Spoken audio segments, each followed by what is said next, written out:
तो hello kids, स्वागत है आपका अपने चैनल पर जिसका नाम है कोड क्राफ्ट बाय हर्ष प्रसाद। मेरा नाम है हर्ष प्रसाद और आप मुझे हर्ष भैया बुला सकते हैं। तो इस सीरीज में हम लोग देखने वाले हैं सीबीएसई क्लास 12 के सीएस के पीवाईक्यू क्वेश्चंस। तो इस सीरीज से जुड़े रहना एंड तक, और मैं ये पक्का दावे के साथ कह सकता हूँ कि तुम लोग इस बार बोर्ड्स में बहुत अच्छे मार्क्स स्कोर करने वाले हो।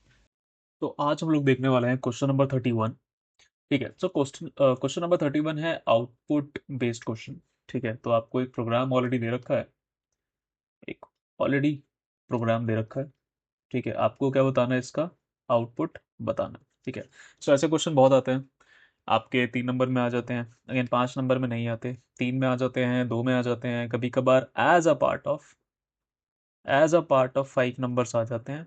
बट यूजुअली ये 3 नंबर में डायरेक्टली पूछ ली जाती है। ठीक है, अब देखो यहाँ पे कितनी प्रिंट कमांड है, 1 2 3। सो हम लोग कितने आउटपुट लिखेंगे, 3 आउटपुट लिखेंगे। ठीक है, सो देखो स्टार्ट हो रहा है ये एज अ लिस्ट का। क्या है यहाँ पे, पी इज एक लिस्ट है। ठीक है, तो लिस्ट के बारे में थोड़ा सा देख लेते हैं। लिस्ट के बारे में वैसे ऑलरेडी बता चुका हूँ कि लिस्ट क्या है, हमारा स्क्वायर ब्रैकेट्स में आता है। इसके अंदर हमारे, जहाँ तक मुझे दिखाई दे रहा है, 3 4 फंक्शंस दे रखे हैं लिस्ट के, जो ये 11th क्लास के फंक्शंस है, पहले बता दूं। ठीक है, जिन बच्चों ने 11th में अच्छे से लिस्ट पढ़ा होगा उनके लिए क्वेश्चन बहुत ईजी है। ठीक है, यहाँ पे पहले फंक्शन की बात हुई है, दैट इज इंसर्ट। ठीक है, इंसर्ट फंक्शन, तो इंसर्ट फंक्शन करता क्या है। इंसर्ट फंक्शन बेसिकली आपके दो वैल्यूज लेता है। ठीक है, क्या क्या वैल्यूज लेता है इंसर्ट, जो यहाँ पे वैल्यूज लिखी हैं उसी के एग्जांपल से देख लेते हैं। तो ये जो आगे वाली वैल्यू होती है ये बताती है इंडेक्स, और ये बताती है वैल्यू। ठीक है, तो इंसर्ट फंक्शन हम लोग यूज करते हैं आ, किसी भी वैल्यू को, यहाँ पे दो वैल्यू की जगह मैं लिख देता हूँ, दो पैरामीटर्स लेता है। ठीक है, सो यहाँ पे कहते हैं इंसर्ट हमारा क्या करता है, किसी भी एलिमेंट को या वैल्यू को लिस्ट के अंदर इंसर्ट करने के लिए इस्तेमाल किया जाता है, लेकिन एक स्पेसिफिक पोजीशन पे। ठीक है, क्या बोला, स्पेसिफिक पोजीशन पे इंसर्ट करने के लिए इस्तेमाल किया जाता है। बोले तो जैसे कि यहाँ पे इंडेक्स नंबर दे दिया 2, यानी कि सेकंड इंडेक्स पे आप क्या करो, 3 को इंसर्ट कर दो। ठीक है, सेकंड पोजीशन पे 3 को इंसर्ट कर दो।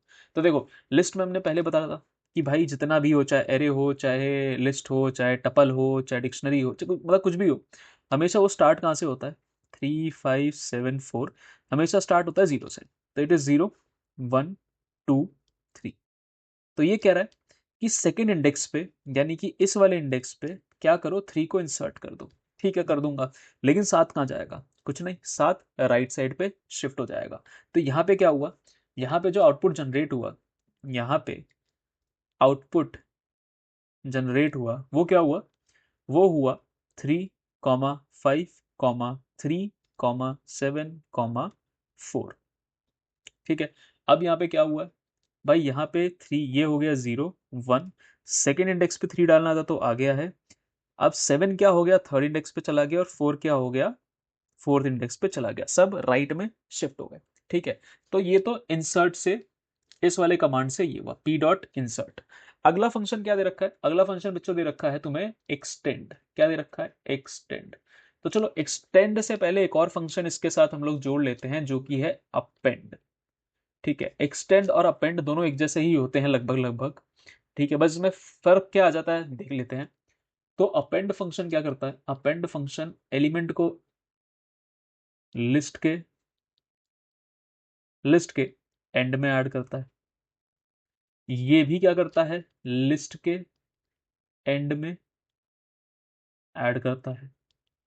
तो फिर फर्क क्या है, तो फर्क ये होता है बेटा, अपेंड क्या करता है ना, एक बारी में एक एलिमेंट को इंसर्ट करता है। पहली चीज क्या बोला, एक बारी में, एक बार में एक एलिमेंट इंसर्ट करता है। ठीक है, सो इसमें प्रॉब्लम क्या होती है, मान लो कि ये तुम्हारी लिस्ट है, इसमें यही था 10 12 13 14, ये एग्जाम्पल है। तो मैंने लिखा ये है मेरी L इज इक्वल टू, तो L डॉट अपेंड करूंगा, अपेंड, इसमें मैंने पास किया मान लो 15। तो इसका आउटपुट क्या होगा, इसी लिस्ट में 10, 12, 13, 14 के लास्ट में क्या आ जाएगा, 15। ठीक है। सिमिलरली एक्सटेंड करा, अगर मैं एल डॉट एक्सटेंड कर दूं, एल डॉट एक्सटेंड करता तो भी सेम इनपुट आता, एक्सटेंड क्या डालता, 15, तो आउटपुट क्या आता, यही आता, आउटपुट क्या आता, सेम आता। फर्क क्या पड़ा, फर्क यहाँ पे आता है कि जब मैं क्या करूंगा, अगले में, अगली लाइन में देखो, सेकेंड इनपुट देखते हैं, आ जाओ, अरे अरे अरे, हाँ, आ जाओ। जब मैं यहाँ अब क्या करूंगा, एल डॉट अपेंड, मैंने बोला एक एलिमेंट नहीं करना, एक एलिमेंट नहीं करना, मल्टीपल एलिमेंट करवाने हैं। तो यहाँ मैंने क्या किया भाई, लिस्ट है तो सीधी सी बात है, मेरे को लिस्ट ही पास करानी पड़ेगी, क्या बोला, लिस्ट है तो लिस्ट ही पास करानी पड़ेगी। तो मैंने यहाँ पे एक लिस्ट पास कर दी, इसमें लिखा 16, 17, 18। ठीक है, एक लिस्ट पास कर दी।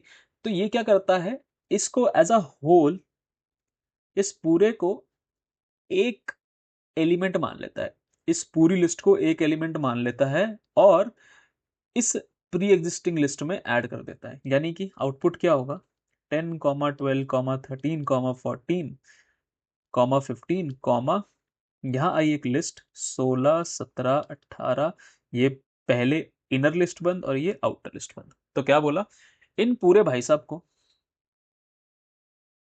इन पूरे भाई साहब को as a single element treat कर लिया। ठीक है, तो इस पूरे को क्या किया, एक सिंगल एलिमेंट को ट्रीट किया और इसको लिस्ट में घुसा दिया।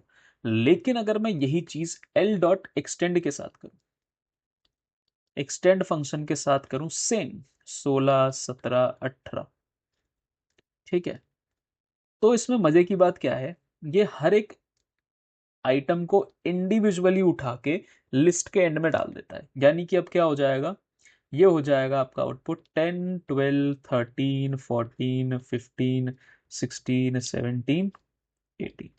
ठीक है, इसने क्या किया, एज अ होल लिस्ट नहीं डाला, एज अ इंडिविजुअल एलिमेंट डाला।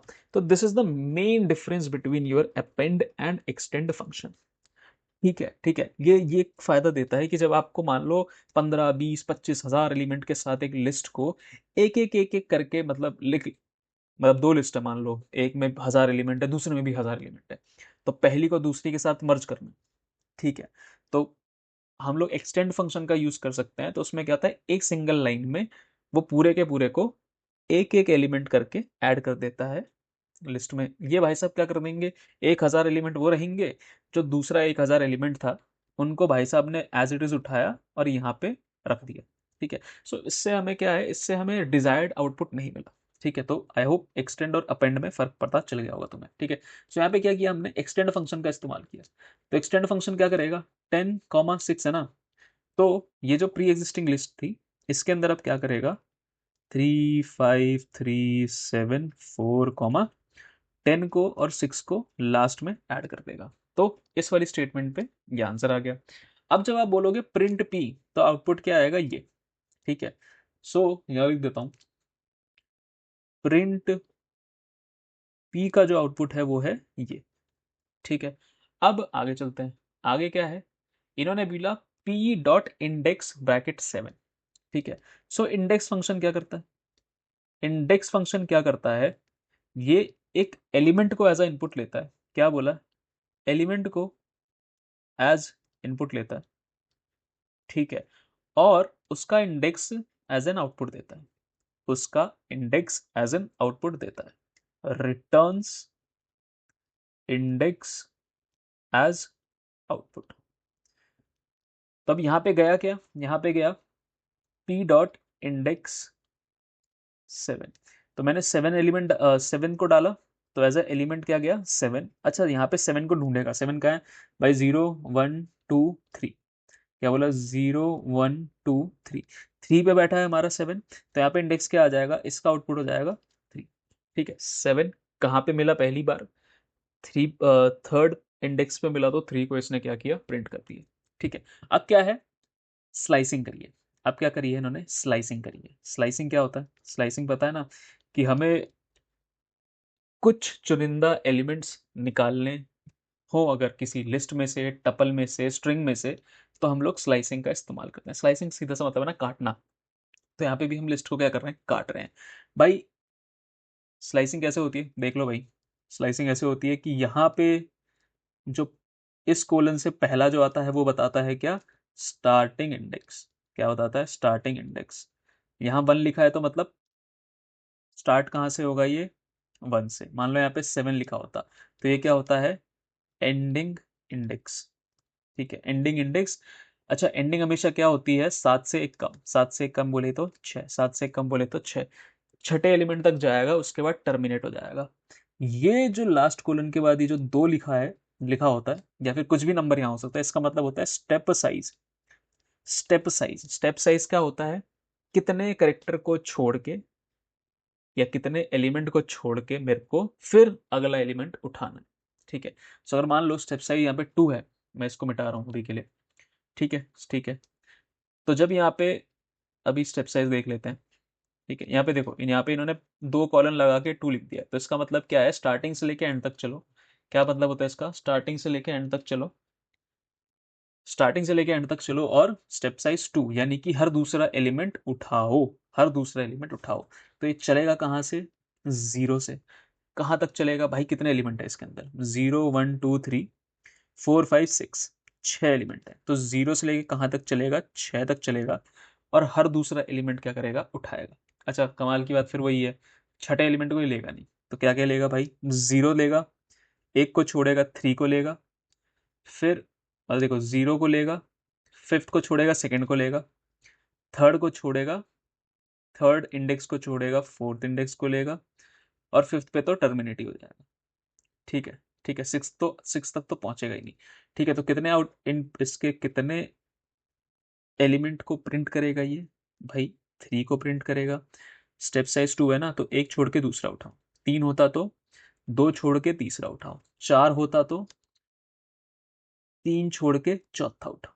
ठीक है, 3 छोड़ के चौथा उठाओ। बाय डिफॉल्ट क्या होता है बेटा, बाय डिफॉल्ट क्या होता है, 1। यानी हर दूसरा एलिमेंट, हर अगला एलिमेंट उठा लो, है ना। तो यहाँ पे 0th इंडेक्स वाला आया, फर्स्ट इंडेक्स छोड़ के दूसरा उठाया, यानी कि 3 आया। थर्ड इंडेक्स छोड़ के फोर्थ इंडेक्स उठाया, यानी कि 4 आया। फिफ्थ इंडेक्स छोड़ के 6 तक तो ये जाएगा ही नहीं। 6 तक तो ये भाई साहब जाएंगे ही नहीं। ठीक है, तो आपका आउटपुट क्या आ जाएगा, 3 3 4। क्या हो जाएगा, 3 3 4, ये हो जाएगा आपका आंसर। ठीक है, सो क्या आउटपुट लिख के आओगे, एक पूरी लिस्ट, 7th कौन से इंडेक्स पे था वो, एंड ये। ठीक है, सो आई होप तुम लोगों को ये लेक्चर पसंद आया होगा, समझ आया होगा। ठीक है, नहीं समझ आया तो 2 बार देख लेना, सिंपल रहेगा। ठीक है।